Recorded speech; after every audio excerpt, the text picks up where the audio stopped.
Hello everyone, hope you're doing fine. In today's video, I'm going to show you how you can change your default web browser to Google Chrome. So before we continue, don't forget to subscribe on our YouTube channel for tech tips every day.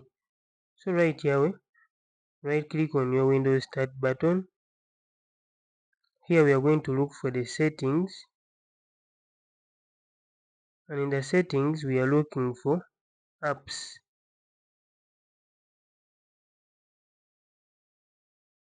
It's going to show us the different settings for the apps, and we are going to look for the default apps.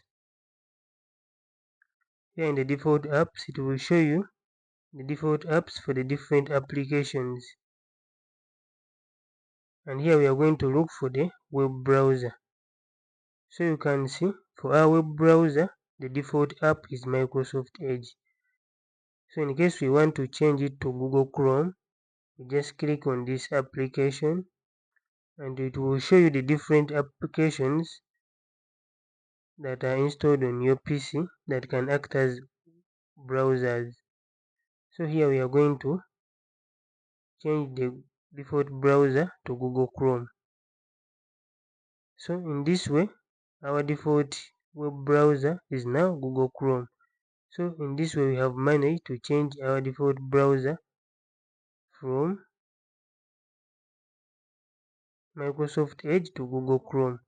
So in case you find this video helpful, feel free to subscribe on our YouTube channel for the same tech tips every day.